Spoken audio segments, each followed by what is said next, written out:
કેટલાક વિસ્તારોમાં જામ્યો છે વરસાદી માહોલ। હવામાન વિભાગની આગાહી વચ્ચે વરસ્યો વરસાદ। વરસાદી માહોલને લીધે ખેલૈયાઓ ચિંતિત થયા છે।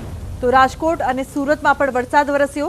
દ્વારકા, પોરબંદર અને બોટાદમાં પણ વરસાદ વરસી રહ્યો છે। તો રાજકોટ અને સુરતમાં પણ વરસાદ વરસી રહ્યો છે। હવામાન ખાતા દ્વારા પહેલાથી જ આગાહી કરવામાં આવી હતી। નોરતાના વધુ 3 દિવસ વરસાદનું વિઘ્ન રહેશે। ગુજરાત હવામાન વિભાગની આગાહી, રાજ્યમાં 3 દિવસ સામાન્ય છૂટોછવાયો વરસાદ રહેશે।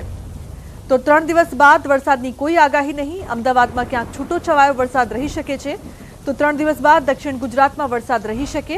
કચ્છથી ચોમાસાની સંપૂર્ણ વિદાયમાં સમય લાગશે। રાજ્યમાં 34 ડિગ્રી આસપાસ રહી શકે છે તાપમાન। सीजन અત્યાર સુધીનો 29% વધુ વરસાદ નોંધાયો છે। मोस्टली जो बारिश रहेगा सामान्य बारिश रहेगा, लेकिन गुजरात में बारिश रहेगा वो काफी एक आध जगह में रहने का संभावना है, यानी आइसोलेटेड प्लेसेस में बारिश हो सकता है। और अगले 3 दिन के लिए और डे 4 के लिए यानी 30 तारीख का बाद 1 अक्टूबर से काफी रिडक्शन हो जाएगा। मोस्टली जो रेन रहेगा south Gujarat, coastal south Gujarat में होने का संभावना है। नॉर्थ गुजरात और सौराष्ट्र कच्छ में मोस्टली ड्राई हो सकता है।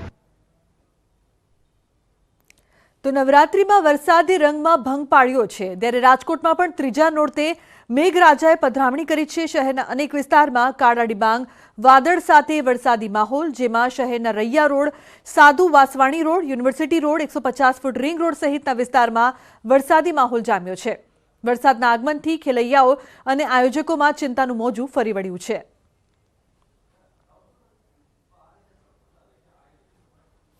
દ્વારકાના ખંભાળિયા પંથકમાં ફરી મેઘરાજાની એન્ટ્રી। ધીમી ધારે વરસાદ। ખંભાળિયા તાલુકાના ભાડથર તેમજ આસપાસના ગ્રામ્ય વિસ્તારમાં વરસાદ શરૂ। તો નવરાત્રિમાં મેઘરાજાએ ગ્રામ્ય વિસ્તારમાં તોફાની બેટિંગ કરતા પાણી। વરસાદને કારણે ગરબા સંચાલકોમાં ચિંતાનો માહોલ। જિલ્લામાં અમુક વિસ્તારમાં તડકો તો અમુક વિસ્તારમાં વરસાદી માહોલ છે, તો ક્યાંક ઓછો વરસાદ જોવા મળ્યો। બીજી તરફ બોટાદની જો વાત કરવામાં આવે, બોટાદ શહેરમાં સતત બીજા દિવસે વરસાદ। હવામાન વિભાગની આગાહી મુજબ વરસાદનું આગમન થયું। શહેરના અનેક વિસ્તારોમાં વરસાદ શરૂ। વરસાદ પડતા ખેલૈયાઓના રંગમાં પડશે ભંગ।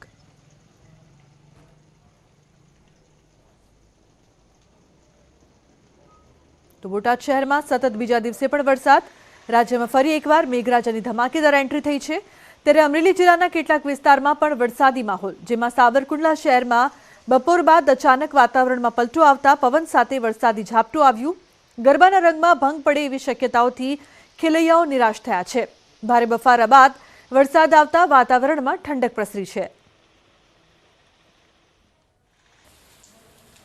તો સુરતના કામરેજ વિસ્તારમાં ધોધમાર વરસાદ। વીજળીના કડાકા ભડાકા સાથે શરૂ થયો વરસાદ। નવરાત્રિમાં વરસાદને લઈને ખેલૈયાઓ ચિંતિત થયા। સમગ્ર રાજ્યમાં નવરાત્રિમાં વરસાદ વિલન બન્યો છે। ત્યારે ભરૂચમાં પણ ત્રીજા નોરતે પવન સાથે ધોધમાર વરસાદી માહોલ, જેમાં શહેરના station, collector road, link road વગેરે વિસ્તારમાં ધોધમાર વરસાદ પડ્યો। વરસાદને કારણે ખેલૈયાઓ અને આયોજકો ચિંતામાં મુકાયા છે।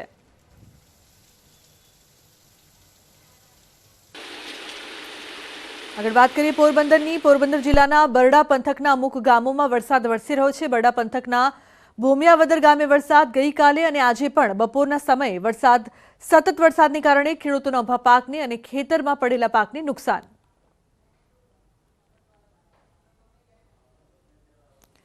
તો દાહોદ જિલ્લાના વાતાવરણમાં પલટો આવ્યો છે। ધાનપુર તાલુકામાં ધોધમાર વરસાદ। જિલ્લાના અનેક વિસ્તારમાં વાદળછાયું વાતાવરણ જોવા મળી રહ્યું છે। વરસાદને પગલે વાતાવરણમાં ઠંડક પ્રસરી।